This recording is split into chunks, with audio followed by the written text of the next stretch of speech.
ഈ കാണുന്ന പാവപ്പെട്ട മനുഷ്യൻ ഇസ്ലാം വിരോധിയും ഇസ്രായേൽ അനുകൂലിയുമായ ആർപിക് ഹുസൈൻ ഇസ്രായേൽക്ക് പോയത് എന്തിനാണ്?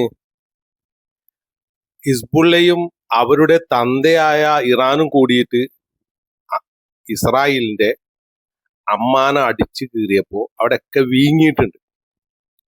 അപ്പൊ അതൊന്ന് ഒഴിഞ്ഞൊടുത്ത് സമാധാനിപ്പിച്ച് ലെവല് ചെയ്ത് പോരാമെന്നാണ് കരുതിയത്. അങ്ങനെ പോകുമ്പോ തന്നെ ഞാൻ ആർപിക് ഹുസൈനാണ്, മുസ്ലിമാണ്, എക്സ് മുസ്ലിമാണ് എന്നൊക്കെ പറഞ്ഞിട്ട് പോസ്റ്റ് ചെയ്തപ്പോ എന്റെ പേരെന്നെ എന്താണ്, ആരിഫ് ഹുസൈൻ എന്നാണല്ലോ. ഇസ്രായേലിൽ ഇത് കണ്ട മാത്രയിൽ എന്ത് പറഞ്ഞു, അത് നമ്മളെല്ലാരും കണ്ടതാണ്, പൂര തെറിയാണ് വിളിച്ചത്.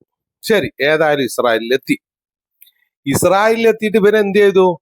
ഇവന് ഒളിഞ്ഞും പാർട്ടി നിൽക്കുകയാണ്. എവിടെ അറിയാം, ഇവന്റെ അപ്പുറം ഒരു സെറ്റിലർമാർ നിങ്ങൾക്ക് കാണാൻ കഴിക്കൂല. ഏത് തീവ്രമായിട്ട് ചിന്തിക്കുന്ന ഇസ്രായേലിയരായ പട്ടാളക്കാരും കാണൂല, പോലീസുകാരും കാണൂല. അവിടെയുള്ള യഥാർത്ഥ തീവ്രമായിട്ട് ചിന്തിക്കുന്ന ആ ഒരു ജൂതന്മാരും ഇവന്റെ പരിസരത്ത് കാണൂല. ഏതാ മുടിയൊക്കെ ഇങ്ങനെ ചുരുള മുടി, ചെറിയൊരു തൊപ്പിയൊക്കെ ഉണ്ടല്ലോ. ഇവൻ ഇടയ്ക്ക് ഇങ്ങനെ പപ്പടം ഉണക്കിയാണ്ട് ഇടുന്ന ഒരു സാധനം, അത് ഇടുന്ന ഒരു മനുഷ്യന് ഇവരെ പരിസരത്തില്ല. ഇവന്റെ ഏത് വീഡിയോകൾ എടുത്ത് നോക്കിക്കൊള്ളി. ഞാൻ ഇവന്റെ നിരവധി വീഡിയോകളൊക്കെ കണ്ടു. അപ്പൊ അതിലൊന്നും അങ്ങനെ ജൂതന്മാരോട് പോയി കണ്ട് ഷേക്കേണ്ട് കൊടുത്തിട്ട്, ഞാൻ ഇന്ത്യയിൽ നിന്ന് വന്ന ആരിഫ് ഹുസൈൻ എന്ന് പറയുന്ന എക്സ് മുസ്ലിമാണ്, നിങ്ങളെ സപ്പോർട്ട് ചെയ്യുന്ന വ്യക്തിയാണ്, ഇസ്ലാമിനെ തെറി പറയുന്ന ഒരാളാണ്, അതുകൊണ്ട് ഞാൻ നിങ്ങൾക്ക് ഐക്യദാർഢ്യം പ്രഖ്യാപിക്കാൻ വന്നാണ് എന്നുള്ള ഒരു വീഡിയോ, ഒറ്റൊന്ന്, കൂടുതൽ വേണ്ട, നിങ്ങൾക്ക് കാണാൻ കഴിയൂല.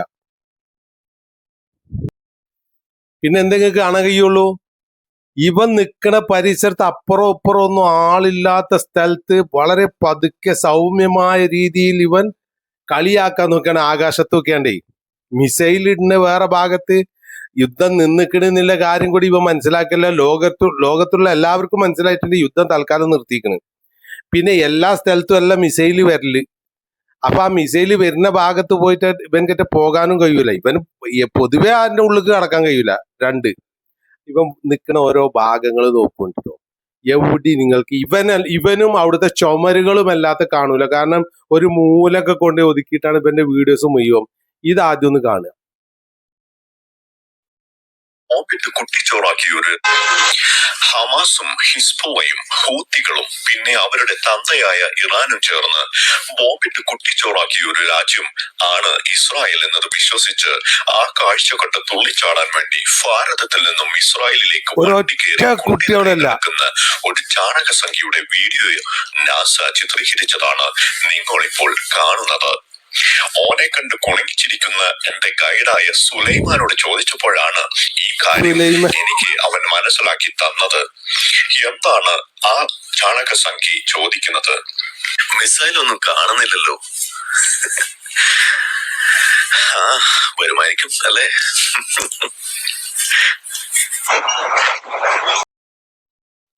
ഇനി നിങ്ങൾ കാണേണ്ടത് അടുത്ത ഫോട്ടോഷൂട്ടാണ്. ബാക്കിൽ കക്കൂസിന്റെ പൈപ്പ് ഉണ്ട്. കറക്റ്റ് ആണ് പൊസിഷൻ വന്നിട്ടുള്ളത്. ബാക്കിൽ കക്കൂസിന്റെ പൈപ്പ് ഉണ്ട്. പൊട്ടിപ്പൊളിഞ്ഞ സ്ഥലമാണ്. പിന്നെ ഇവൻ നിൽക്കുന്ന സ്ഥലമാണ്. ഇപ്പൊ എവിടെയെങ്കിലും ഇങ്ങനെ ലോഡ്ജിൽ നിൽക്കുന്നുണ്ടാവും, ഏതെങ്കിലും മൂലൊക്കെ അവിടെയാണ് നിൽക്കുന്നത്. അപ്പൊ മിസൈൽ പച്ച പകരം മിസൈലും ഒക്കെയാണ് യുദ്ധം നിന്ന സമയത്ത്. അപ്പൊ ഇവനെ പോലെ എന്താണ് പറയാ, നിങ്ങൾ തന്നെ പറയും, തലയിൽ എന്തേലും ഉണ്ടോ? അപ്പൊ പറഞ്ഞു ചാണക സംഖ്യ എന്തോ അന്വേഷിച്ചു പോകുന്നത്. അപ്പൊ മേലക്ക് നോക്കുക, പച്ചപ്പകല് മേലക്ക് നോക്കുക, യുദ്ധം നിന്ന സമയത്ത് മിസൈല് വരുന്നുണ്ടോന്ന്. ഇവ മിസൈലിനെ കണ്ടാല് ഇവ അവിടെ നിൽക്കുവോ? രണ്ടാമത്തത്, ഇവന് അത്ര പൂതി ഉണ്ടായിരുന്നെങ്കിൽ ഇപ്പൊ ജെറൂസലമേക്ക് വോട്ട് ചെയ്തിരുന്നു. ജെറൂസലമ പോയി കണ്ട് അവിടെ പട്ടാളക്കാർ ഇങ്ങനെ നിൽക്കുമല്ലോ, അവിടെ ഇങ്ങനെ പറയേണ്ടിയിരുന്നു. മനസ്സിലായില്ലേ? പിന്നെ ഇപ്പൊ നിന്ന സ്ഥലത്ത് ഇവനെ ഒരാള് കണ്ടുമുട്ടിയിട്ടില്ല. അവിടുത്തെ യഥാർത്ഥ തീവ്രവാദികളായ, അവിടുത്തെ ചിന്താഗതിക്കാരായ ജൂതന്മാർ ഇവന് കിട്ടിയിട്ടില്ല. എന്താ ഞാൻ അങ്ങനെ പറയണത്? ആദ്യം വീഡിയോ കാണുക. ഈ വീഡിയോ കണ്ടതിന് ശേഷം ഇവർ മുസ്ലിമാണല്ലോ എന്ന് വെച്ചാല് ഞമ്മക്കെല്ലാം അറിയുള്ളൂ ഇപ്പൊ ഡിങ്കനാണെന്നുള്ളത്. ഇപ്പൊ ഡിങ്കനെ ആരാധിക്കുന്ന ആളാണ്, ആർപിക് ഹുസൈനാണ്. ഈ ആർപിക് ഹുസൈൻ ഞാൻ പറയല്ല കേട്ടോ, ഓൻ തന്നെ പറയാണ്, അല്ലാതെ ഇപ്പൊ എന്റെ വക ഞാൻ പറയുന്നില്ല. അപ്പൊ ഡിങ്കന്റെ പേരെടുത്താണ് ഇപ്പൊ പരിപാടി ചെയ്യല്. അപ്പൊ ചുരുക്കം പറഞ്ഞാൽ അവൻ വരുന്നതന്നെ അവിടെ നിന്നുകാണ്ട് ഇവരിങ്ങനെ ഫോട്ടോഷൂട്ട് ചെയ്യാണ്. വേറെ അപ്പുറപ്പുറം ഒന്നും കാണിച്ചു തരൂല. കാരണം എന്താ, പോയാ എന്താ സംഭവിക്കുക ഞാൻ നിങ്ങൾക്ക് കാണിച്ചു തരാം. ഏത് യഥാർത്ഥത്തിലുള്ള ജൂതന്മാരെ കയ്യിൽ ഇപ്പം പെടുകയാണെങ്കിൽ എന്ത് സംഭവിക്കും ഞാൻ കാണിച്ചു തരാം. അത് ഞാൻ കാണിച്ചു തരുന്നത് എന്താണ്, ഞാൻ കാണിച്ചു തരുന്നത് ക്രിസ്ത്യാനികളായ സിസ്റ്റർമാരെ വരെ ജൂതന്മാർ വിടലില്ല. ക്രിസ്ത്യാനികളായ ഒരു പെണ്ണായ ക്രിസ്ത്യാനിയായ സിസ്റ്ററിനെ ഓടി ചെന്നൊരു ചവിട്ടുന്ന രംഗം ഞാൻ കാണിച്ചു തരാം. അങ്ങനെ ഒരു കന്യാസ്ത്രീന്റെ വേഷത്തിൽ ക്രിസ്ത്യാനിനെ കണ്ടിട്ട് ചെയ്യുകയാണെങ്കിൽ ഇവന്റെ സ്ഥിതി എന്തായിരിക്കും എന്ന് മാത്രം ഞാൻ നിങ്ങൾക്ക് പറഞ്ഞു തരുന്നു. ഈ വീഡിയോ കാണുക. ശരിക്കും ചെയ്യേണ്ടിന്ന് എന്തായിരുന്നു വെച്ചാൽ, അവരൊക്കെ കൈ കൊടുത്തുകൊണ്ട് മുസ്ലിങ്ങൾക്ക് പ്രത്യേകിച്ച് ഇപ്പൊ മറ്റേ വീഡിയോയിൽ ഇപ്പം പറയണ്ടല്ലോ, വേറൊരു രംഗത്ത് ഇപ്പം പറയുന്നത് എന്താണ്, ഓൻ ഇത് കാണാനായിട്ട് വന്നാണ്. എന്ത് ഇറാൻ എന്ന് പറയുന്ന തന്ത ആരത്, മറ്റേ ആൾക്കാരെ ഹമാസിന്റെ ഹിസ്ബുള്ളിന്റെ ഒക്കെ തന്തയായ ഇറാൻ ഇവർ അമ്മാനെ അടിച്ചു പൊളിച്ചത് ഒന്ന് നോക്കാൻ വേണ്ടി വന്നപ്പോ ഒന്നും കാണാനില്ല. ഇവൻ നിൽക്കുന്ന സ്ഥലം തന്നെ ഏതോ ഒരു ചേരിയാണ്. പഴയ കാലത്തെ ആളും മനുഷ്യനും ഇല്ലാത്തൊരു ചേരി കൊണ്ടുപോയിട്ടാണ് ഇപ്പൊ നിൽക്കുന്നത്. ഈ ലോഡ്ജുകളൊക്കെ ഉള്ള സ്ഥലത്തെ ഈ പിന്നെ ഇതിന് പോകുന്ന ആൾക്കാരുണ്ടല്ലോ, ഏറ്റവും വില കുറഞ്ഞ സ്ഥലത്താണ് ഇപ്പം പോയി നിൽക്കുന്നത്. കാരണം നല്ല നല്ല ബിൽഡിങ്ങും ഭയങ്കര ചെലവാണ് അവിടെ ഇസ്രായേലിൽ ഞാൻ കേട്ടിക്കണ്. അപ്പൊ അങ്ങനെ നിൽക്കുന്ന സ്ഥലത്തേക്ക് ഇവൻ എന്ത് ചെയ്യണത്, പോണത്. എന്നിട്ട് ഇപ്പൊ പേര് പറയേണ്ട ആരിഫ് ഹുസൈൻ, ഈ പേരോ പറയുന്നോട് കൂടി എന്താ സംഭവിക്കുക അവിടെ. അപ്പൊ പതുക്കെ ഏതോ ഒരു മുക്കിലും മൂലയിലും പോയാണ്ട് എടുക്കണെന്ന് ഞാൻ പറഞ്ഞ വെറുതെ അല്ല. ഇത് കേട്ടോക്കി. ഹലോ, ഹാർബിക് ഹുസൈൻ, ഹാർബിക് ഹുസൈൻ അല്ലേ? ആരിഫ് ഹുസൈൻ.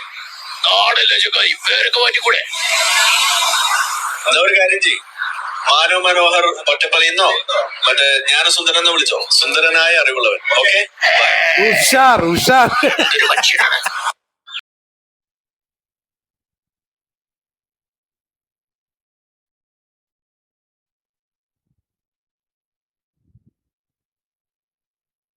കണ്ടല്ലേ, കന്യാസ്ത്രീയനാ കാട്ടിക്കുന്നത്, ജൂതനെ. മനസ്സിലായോ? അപ്പൊ ആരിഫ് ഹുസൈൻ വെച്ച് ഞാൻ ആരിഫ് ഹുസൈൻ ആണെന്ന് പറഞ്ഞിട്ട് ചെല്ലേണ്ട താമസമുള്ളൂ ഇനി എനിക്ക്. അടുക്ക്